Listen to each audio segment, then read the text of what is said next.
ومن أحسن قولا ممن دعا إلى الله وعمل صالحا وقال إنني من المسلمين.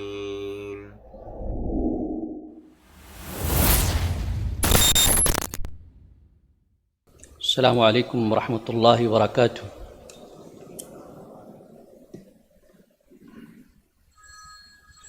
الحمد للہ رب العالمین والعاقبۃ للمتقین والصلاۃ والسلام علی رسول الکریم نبینا محمد وعلی آلہ وصحبہ اجمعین ومن تبعہم بإحسان الی یوم الدین۔ قال اللہ سبحانہ وتعالی وما خلقت الجن والانس الا ليعبدون۔ اللہم صلی علی محمد وعلی آل محمد کما صلیت علی ابراہیم وعلی آل ابراہیم انک حمید مجید۔ اللہم بارک علی محمد وعلی آل محمد کما بارکت علی ابراہیم وعلی آل ابراہیم انک حمید مجید۔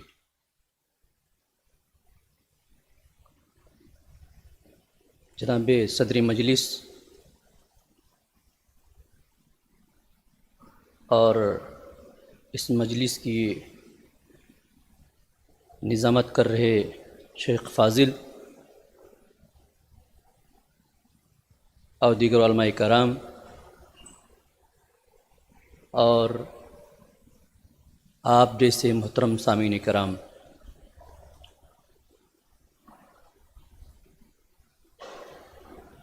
ہم میں سے ہر کوئی یہ جانتا ہے کہ اللہ تبارک و تعالیٰ نے تمام انسانوں کو پیدا کیا۔ تمام انسانوں کا خالق اللہ رب العالمین، اور دنیا میں جتنے بھی انسان ہیں، خواہ وہ کسی بھی مذہب کے ماننے والے ہوں، اگر ان کی فطرت محفوظ ہے، سلیم ہے، اور ان کی عقل خرافات سے بچی ہوئی ہے، تو اپنے خالق کو تلاش کرتی ہے۔ آخر ذرا سوچیے نا، جب مصیبتوں کی گھڑیاں آ جاتی ہیں تو انسان کسی بھی مذہب کا ماننے والا ہو، اس کی نگاہ کہاں اٹھتی ہے؟ آسمان کی طرف اٹھتی ہے۔ وہ جو گریہ زاری کرتا ہے، کس سے کرتا ہے؟ وہ ایسی ہستی سے کرتا ہے جس کو دیکھتا نہیں۔ تو ہر انسان وہ اپنے خالق کو ڈھونڈتا ہے۔ یہ اور بات ہے کہ انسان کی تربیت، اس کی پرداخت، پرورش کہاں ہو رہی ہے؟ اگر اس کی پرورش ایک مومن گھرانے میں ہو رہی ہے، مسلم ماں باپ کے زیر سایہ اس کی تربیت ہو رہی ہے، تو وہ اپنے حقیقی رب کو تلاش کرے گا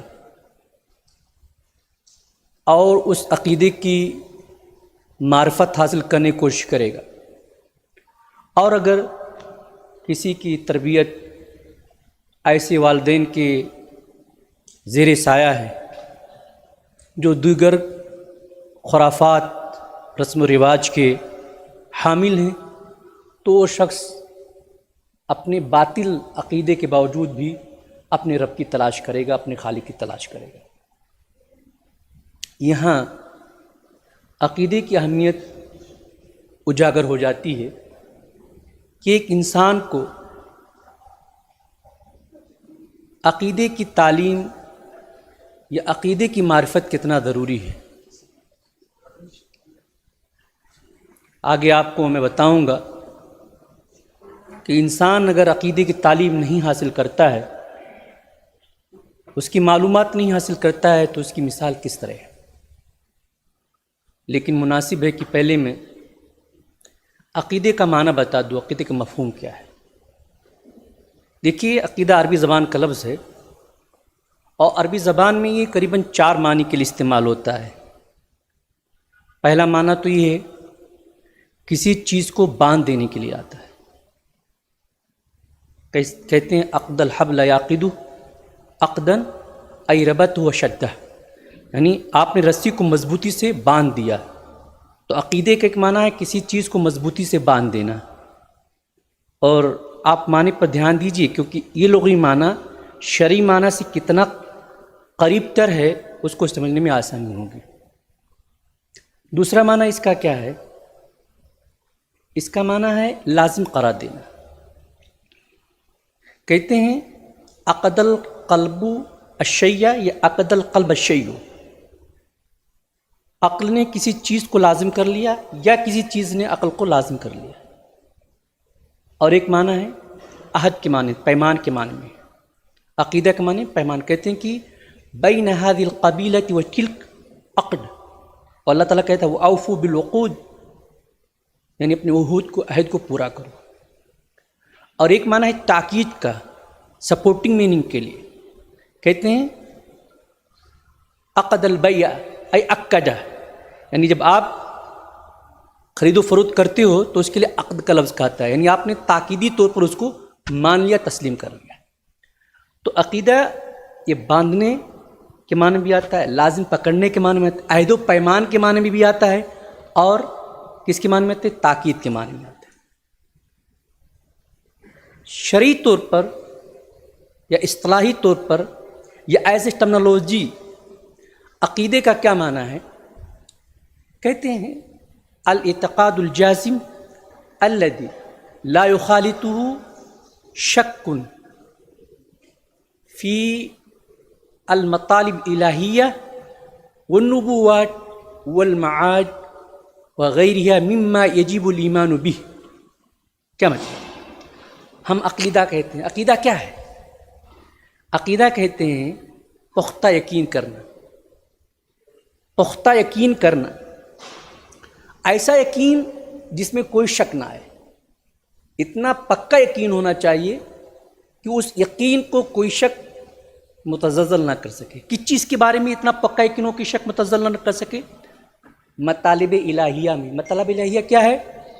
اللہ پر ایمان، اس کی ربوبیت پر ایمان کہ رب ہے تمام کائنات کا، اللہ کی الوہیت پر ایمان کہ وہی معبود برحق ہے، اللہ کے اسماء صفات پر کہ اللہ تعالیٰ نے اپنے لیے قرآن کے اندر کچھ نام اور کچھ صفت بیان کی، نبی صلی اللہ علیہ وسلم نے حدیث میں کچھ نام کچھ صفت بیان کی ہیں. اس کو جاننا یہ مطالب الہیہ ہے. والنبوات، اور انبیاء کرام جو کچھ ان کو نبوت دی گئی، نبوت کی جو انہوں نے تعلیم دی، خواہ وہ ظاہر سے متعلق ہو یا باطن سے متعلق ہو، ان تمام چیزوں پر یقین کرنا. مثلا نبی صلی اللہ علیہ وسلم نے معراج کیا، زمین سے آسمان کا سفر کیا یا اسراء کیا، مکہ سے فلسطین کیا. عقل قبول نہیں کرتی ہے، عقل قبول نہیں کرتی ہے، لیکن عقیدے کا تقاضا ہے کہ ہم اس کو مان لیں گے کہ نبوت کا حصہ ہے. اللہ کے رسول صلی اللہ علیہ وسلم نے فرمایا کہ قبر میں مردے کو عذاب دیا جاتا ہے، اس کو جنت کی نعمتیں دی جاتی ہے. ہماری عقل وہ بات نہیں آتی، لیکن ہمیں تسلیم کر لینا کہ نبوت کا حصہ ہے. اللہ تبارک نے فرمایا زمین و آسمان پیدا کر، جنت و جہنم پیدا کر دیے گئے، وہ موجود ہیں. کہاں موجود ہے ہمیں نہیں معلوم، نبوت کا حصہ ہے، اس لیے تو مان لینا ہے. تو یہ چیز.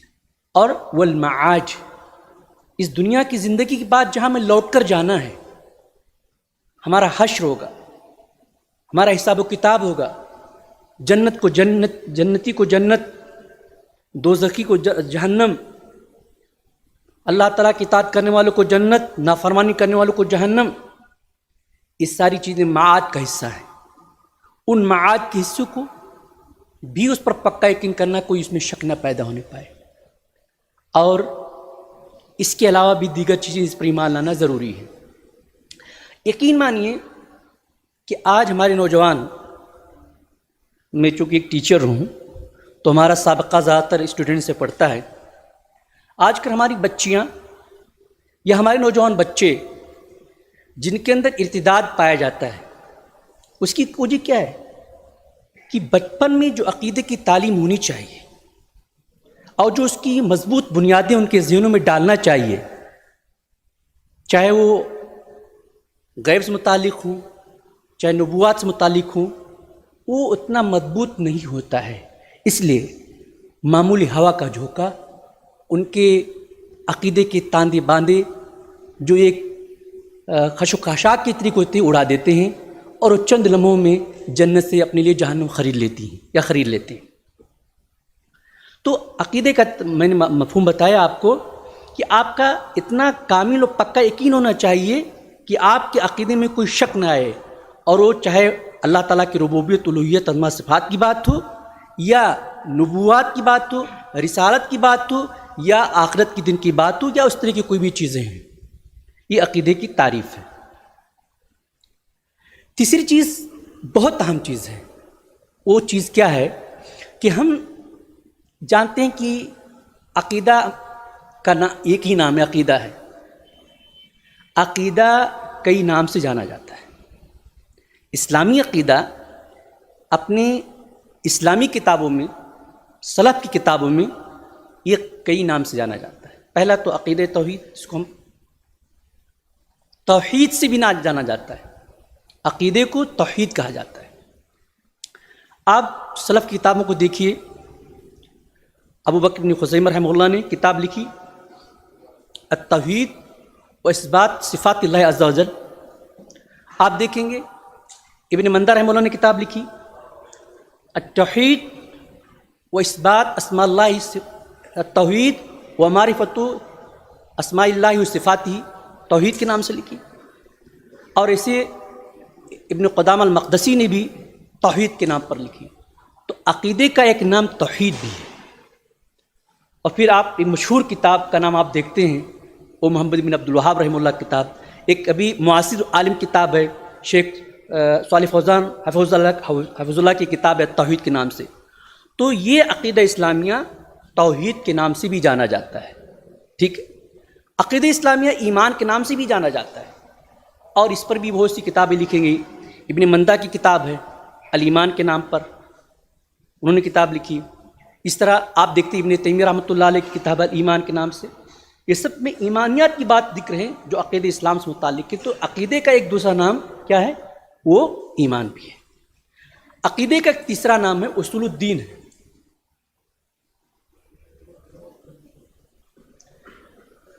عقیدے کا ایک تیسرا نام ہے اصول الدین بھی ہے۔ ایک مشہور کتاب ہے شرح العقیدہ الطحاویہ، اس کے مصنف ہیں ابن العز الحنفی رحمہ اللہ۔ انہوں نے اپنے مقدمے کی شروع میں اس علم کو علوم اصول دین کہا ہے، اصول دین کہا ہے۔ تو اس کا ایک نام اصول دین بھی ہے۔ اور آج آپ دیکھتے ہیں جو جامعات ہیں، جامعات میں جو اقسام ہوتی ہیں، اکثر جس قسم میں عقیدے کی تعلیم ہوتی ہے اس کو اصول الدین ہی کہا جاتا ہے۔ اس کے نام میں سے سنہ بھی ہے، اور سنہ کے نام سے بہت سارے لوگوں نے کتاب لکھی ہے۔ اس میں ابن ابی عاصم نے بھی کتاب لکھی ہے سنہ کے نام سے، اور مروزی رحمہ اللہ نے بھی کتاب لکھی ہے سنہ کے نام سے۔ اس طرح اس کو اصول السنہ بھی کہا جاتا ہے۔ احمد بن حنبل کی مشہور کتاب السنہ ہے، اصول السنہ ہے۔ اس طرح اس علم کو شریعہ بھی کہا جاتا ہے۔ محمد بن حسین آجری رحمۃ اللہ علیہ کتاب الشریعہ ہے۔ اس طرح اس علم کو اعتقاد بھی کہا جاتا ہے، جیسے امام بہقی کی کتاب ہے الاعتقاد والہدایہ الی سبیل الارشاد علی مذہب السلف واصحاب، اور ابن قدامہ مقدسی کتاب ہے علومۃ الاعتقاد۔ اور ایسے ہی اس علم کا نام الفقہ الاکبر بھی ہے، الفقہ الاکبر بھی ہے۔ صلاۃ، طہارہ، صلاۃ، زکوٰۃ، صوم، حج، یہ بھی فقہ ہے، اس کو فقہ اصغر کہتے ہیں، اور عقیدے کی تعلیم کو فقہ اکبر کہتے ہیں، یا دوسری طرح اس کو اصول کہتے ہیں، اس کو فروع کہتے ہیں۔ امام حنیفہ رحمۃ اللہ علیہ کی طرف ایک کتاب منسوب ہے جو عقیدے میں ہے، اس کو الفقہ الاکبر کہا جاتا ہے۔ تو ہمارے سلف نے اس فن میں جو کام کیا ہے مختلف نام سے کیا ہے، اس لیے کبھی آپ کو ان نام کے ذریعے کو کتاب مل جائے تو آپ کو ڈاؤٹ نہیں ہونا چاہیے کہ عقیدے کتاب کی نہیں ہے، چاہے وہ توحید لکھا ہو، چاہے عقیدہ اسلامیہ لکھا ہو، اصول الدین لکھا ہو، شریعہ لکھا ہو، سنہ لکھا ہو۔ اب تھوڑا ماضی یعنی کہہ لیجیے کہ بعد کے ادوار میں السنہ کے نام سے جو کتابیں لکھی گئیں ان میں فقہیات کا ذکر کیا گیا، لیکن جو متقدمین کتابیں سنہ کے نام سے ہیں اس میں عقیدے کی باتیں ذکر کی، کیونکہ ایک زمانہ تھا جب علوم الگ الگ نہیں تھے، عقیدے کا علم اور فقہ کے علم ایک ساتھ لکھا جاتا تھا، تو عام طور پر وہ لوگ اس کو سنہ رکھتے تھے، لیکن اب کتابیں جب لکھی جانے لگی تو سنہ کو فقیہات کے لیے خاص کر دیا گیا اور اس کے لیے توحید وغیرہ کے الفاظ استعمال کیے جانے لگے۔ یہ دوسری بات تھی۔ تیسری بات یہ ہے کہ جب یہ عقیدہ جس کا جاننا ہمیں اتنا ضروری ہے تو اس کی اہمیت کیا ہے، کون سے وہ نقاط ہیں، کون سے وہ پوائنٹس ہیں جن کی بنا پر ہمیں اس عقیدے کا جاننا ضروری ہے۔ سب سے پہلے آپ اگر قرآن کو پڑھیں گے اور ان کی آیات پر غور کریں گے تو آپ کو یہ چیز باور ہو جائے گی کہ اللہ تبارک تعالیٰ نے اس کائنات کی تخلیق، اللہ تبارک تعالیٰ نے اس کائنات کی پیدائش اپنے اسی عقیدہ اسلامیہ کی اشاعت کے لیے کی، اور اس کو دو طرح سے سمجھیے، ایک علمی طور پر اور ایک عملی طور پر۔ علمی طور پر دیکھیے، اللہ تبارک تعالیٰ نے فرمایا اللہ الذی خلق سبع سماوات ومن الارض مثلہن یتنزل الامر بینہن لتعلموا ان اللہ علی کل شیء قدیر وان اللہ احاط بکل شیء علما۔ اس آیت میں اللہ تعالیٰ نے کیا کہا وہ ہے جس نے 7 آسمانوں کو پیدا کیا اور 7 آسمانوں کی طرح زمینوں کو بنایا، زمین و آسمان کے درمیان اس کے احکام نازل ہوتے ہیں۔ اب یہاں سنیں کیوں اللہ نے کیا، کیوں 7 زمین کیوں بنائے، 7 آسمان کیوں بنائے، احکام نازل کیوں کی، اس کی ریزن کیا ہے؟ لِتَعْلَمُوا أَنَّ اللَّهَ عَلَىٰ كُلِّ شَيْءٍ قَدِيرٌ، آپ جان لو کہ اللہ تعالیٰ ہر چیز پر قادر ہے، اور اللہ تعالیٰ ہر چیز پر قادر ہے، قدرت اس کی صفات ہے، اور صفات کا تعلق توحید سے ہے۔ اس لیے اللہ تبارک تعالیٰ نے آپ کو بنایا، زمین آسمان بنایا تاکہ آپ اللہ تعالیٰ کو جان لو، اس کی توحید کو جان لو، اس کے عقیدے کو جان لو۔ پھر کہا وَأَحَاطَ بِكُلِّ شَيْءٍ علما، اور جان لو کہ اللہ تعالیٰ نے ہر چیز کا احاطہ کر رکھا ہے۔ یہ بھی اللہ تعالیٰ کے اسماء صفات میں سے کہ اللہ تعالیٰ ہر چیز کو محیط ہے، اس کی صفات میں سے، جس سے اللہ تعالیٰ کی صفات میں قدرت ہے۔ تو اللہ تبارک تعالیٰ نے زمین و آسمان کو پیدا کیا تاکہ آپ اس کی صفات کو جان لو، اس کی صفات کی معرفت کو حاصل کر لو۔ نتیجہ کیا نکلا؟ نتیجہ نکلا کہ اللہ تبارک تعالیٰ نے کائنات کو پیدا کیا تاکہ آپ اس کی توحید کو جانو، سیکھو، پتہ لگاؤ۔ یہ پہلا جانب ہوا۔ دوسرا جانب، اللہ تبارک تعالیٰ نے انسان و جنات کو کیوں پیدا کیا؟ تاکہ عملی تطبیق ہو، پریکٹیکل طور پر توحید کو انجام دیا جائے۔ کیسے؟ اللہ تبارک تعالیٰ نے فرمایا وَمَا خَلَقْتُ الْجِنَّ وَالْإِنسَ إِلَّا لِيَعْبُدُونَ مَا أُرِيدُ مِنْهُمْ مِنْ رِزْقٍ وَمَا أُرِيدُ أَنْ يُطْعِمُونَ إِنَّ اللَّهَ هُوَ الرَّزَّاقُ ذُو الْقُوَّةِ الْمَتِينُ۔ اللہ تعالیٰ نے فرمایا میں نے انسان اور جنات کو کیوں پیدا کیا؟ تاکہ لیعبدون یعنی لیوحدون، تاکہ انہیں توحید کا گن گائیں، تنہا صرف میری بات کریں، اکیلے میری بات کریں۔ میں ان سے نہ رزق مانگتا ہوں نہ کھانا مانگتا ہوں، اور اللہ تبارک رزاق ہے، وہ طاقتور مضبوط ہے۔ اس آیت میں ہمیں کیا بتایا گیا؟ اس آیت میں ہمیں بتایا گیا کہ ہمیں عملی طور پر توحید کو لانا، لیعبدون، اللہ تعالیٰ کی تنہا عبادت کرنا ہے۔ اور معلوم ہے آپ کو کہ توحید کی 3 قسمیں ہیں، ان قسموں میں سے ایک قسم ہے توحید الوہیہ۔ الوہیہ ہی العبادہ، الوہیت ہی عبادت ہے، الوہیت الہ سے، الہ کہتے معبود۔ تو اللہ تبارک تعالیٰ نے اس آیت میں آپ کو حکم دیا کہ آپ اللہ تبارک تعالیٰ کی عبادت کریں۔ تو آپ کی تخلیق، جناتوں کی تخلیق، 7 آسمان کی تخلیق، اس طرح زمینوں کی تخلیق، پھر اس میں نازل ہونے احکام، اس سب کا ایک مقصد، اور مقصد کیا ہے؟ مقصد کیا ہے؟ عقید توحید کو جاننا اور اس پر عمل کرنا۔ یہ ہے عقید توحید کی اہمیت، کہ عقید توحید کی خاطر کائنات کو بنایا گیا ہے، کائنات کو بنایا گیا ہے۔ یہ نمبر 1۔ نمبر 2، آپ جانتے ہیں کہ اللہ رب العالمین نے ہمیں دنیا کے اندر پیدا کیا، جہاں ہمارے زندگی گزارنے کے اسباب اور ذرائع بنائے، وہیں اپنی معرفت کے لیے اور اپنی دین کی جانکاری کے لیے انبیاء کا ایک سلسلہ بھی بنایا، اور انبیاء کے ساتھ بہت سی کتابیں نازل کی۔ اللہ تعالیٰ نے فرمایا، کیا فرمایا؟ وَلَقَدْ بَعَثْنَا فِي كُلِّ أُمَّةٍ رَسُولًا أَنِ اعْبُدُوا اللَّهَ وَاجْتَنِبُوا الطَّاغُوتَ، کہ ہم نے ہر امت کے اندر رسول بنائے. ابن کثیر رحمۃ اللہ کہتے ہیں فی کل قرن و طائفۃ رسولہ، ہر صدی کے اندر، ہر جماعت کے اندر ہم نے رسول بنائے. کیوں رسول بنائے؟ اللہ تبارک تعالیٰ نے ہر امت کے اندر رسول کیوں بنائے؟ اس توحید کے لیے. توحید کیا ہے؟ ان اعبدوا اللہ، اللہ تعالیٰ کی بات کریں. ان انبیاء کرام کو ہم دنیا میں بھیجے، اپنے بندوں تک بھیجے. کس لیے بھیجے؟ تاکہ میری عبادت کریں، میری وحدانیت کا اقرار کریں، مجھے ہی تنہا رب مانیں. واجتنبوا الطاغوت، اور طاغوت سے بچیں. طاغوت کیا؟ طاغوت کہتے ہیں ہر وہ شخص جس کی عبادت کی جائے اور اس کی عبادت سے راضی ہو. ابن جریر طبری کہتے ہیں طاغوت ہر وہ شخص جو اللہ تبارک تعالیٰ پر سرکشی کیا اور لوگ اس کی عبادت کرتے ہیں، چاہے اس سے محبت میں کرتے ہیں چاہے مجبوراً کرتے ہیں. جیسے فرعون کی لوگ کی بات مجبوراً کرتے تھے، اور کچھ لوگوں کی بات لوگ طوعاً کرتے ہیں، جیسے کفار مکہ بتوں کی پرست طوعاً کرتے تھے، بت ان کو تھوڑے مجبور کرتے تھے. تو اللہ تبارک تعالیٰ کے سوا جس کی بات کی جائے وہ طاغوت ہے، چاہے وہ انسان کی شکل میں ہو، چاہے وہ قبروں کی شکل میں ہو، اور چاہے کسی مجسمات یا مظاہر کی شکل میں ہو، سب کے سب طاغوت میں شامل ہیں.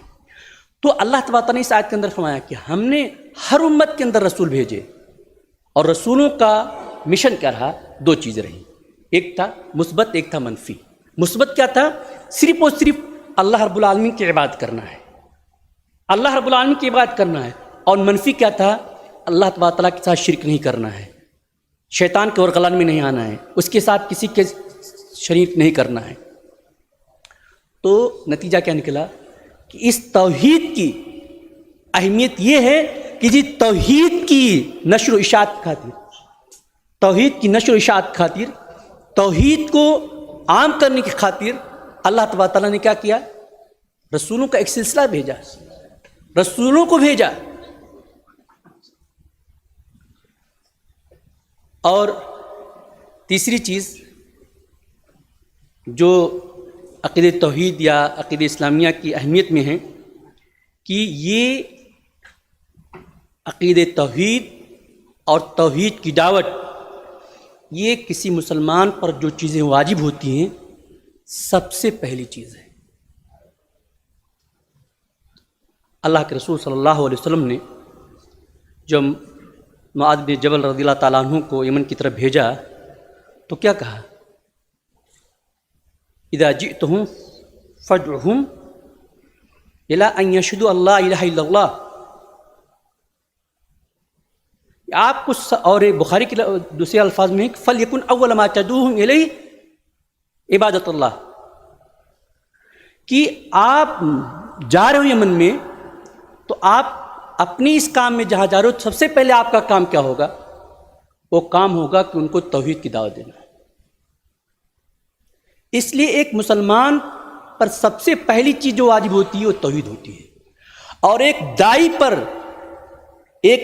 پر سب سے پہلی چیز جو اس کی دعوت میں مدعو کے لیے واجب ہوتی ہے اس کو توحید کی طرف بلانا ہوتا ہے.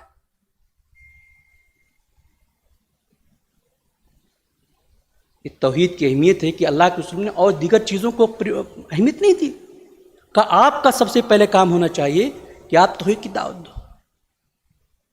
اور اس حدیث کے اندر ایک بہت بڑا منہجی دعوتی منہج بھی اس کی طرف بھی اشارہ کیا گیا ہے. آپ دیکھتے ہیں دعوت کے میدان میں بہت سارے لوگ دعوت کی شروعات بہت سارے ذرائع سے کرتے ہیں. کچھ لوگ کہتے ہیں پہلے اخلاق کی بات کرو نا، اخلاق لوگوں کا ٹھیک ہو جائے گا، اپنے آپ وہ آ جائیں گے. کچھ لوگ کہتے ہیں چھوڑو نا اس کو، نماز کی طرف بلاؤ، عقیدے کو رہنے دو، اختلاف ہو جائے گا.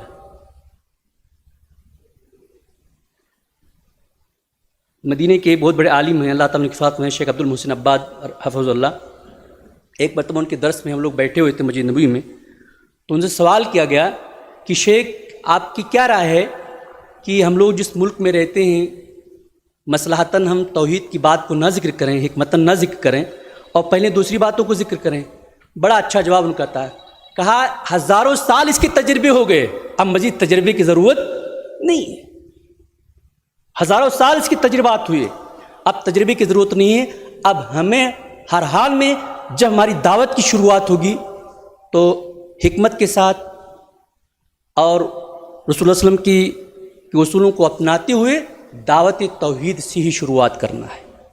تو یہ عقیدے کی اہمیت یہ ہے کہ اللہ کے رسول صلی اللہ علیہ وسلم نے اپنے صحابی کو جب مشن کے لیے بھیجا ہے من میں، تو ان کے اوپر جو چیز ان کو جو ڈکٹیٹ کرایا، جو ان کو بتایا کہ پہلے کیا کرنا ہے، وہ توحید کی دعوت شروعات کیا. اس لیے میرے دوستو، ہم میں سے جو یہاں بیٹھے ہوئے ہیں، یا تو ایک دائی کی حیثیت سے ہیں، یا تو ایک باپ کی حیثیت سے ہیں، یا ایک بھائی کی حیثیت سے ہیں، یا استاد کی حیثیت سے ہیں. ان سب کی ذمہ داری بنتی ہے کہ آپ جس کے ذمہ دار ہو، آپ اپنی سطح پر اپنی دعوت کی شروعات توحید سے کیجیے. اپنے بچے کی توحید پر آپ پرورش کیجیے. آپ کی بیوی آپ کے ساتھ اس کی زندگی شروع ہوئی ہے، اس کو توحید کی دعوت دیجیے. اگر توحید اس کو نہیں معلوم ہے، آپ کا کلیگ آپ کے ساتھ کام کرتا ہے، اس کو نہیں معلوم ہے، تو آپ اس کے توحید کا کام شروع کیجیے. لیکن یہ سب حکمت کے ساتھ ہونا چاہیے، کیونکہ توحید بہت اہم چیز ہے. عقیدہ اسلامیہ بہت اہم چیز ہے. چوتھی چیز یہ کہ عقید توحید کی اہمیت اس لیے بھی ہے کہ عقید توحید ہی ہمارے تمام نیک اعمال کے قبول ہونے کا سبب ہے و بنیاد ہے. اگر ہمارے پاس توحید نہیں ہے تو ہمارے اعمال قبول نہیں ہو سکتے، ہم کتنا بھی عمل کریں. اللہ تعالیٰ نے فرمایا وَلَقَدْ أُوحِيَ إِلَيْكَ وَإِلَى الَّذِينَ مِن قَبْلِكَ لَئِنْ أَشْرَكْتَ لَيَحْبَطَنَّ عَمَلُكَ.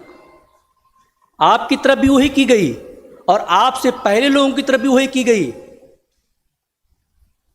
اگر آپ شرک کریں گے تو آپ کے اعمال ضائع ہو جائیں گے. یہ کس کو تنبیہ کی جا رہی ہے؟ کس کو تنبیہ کی جا رہی ہے؟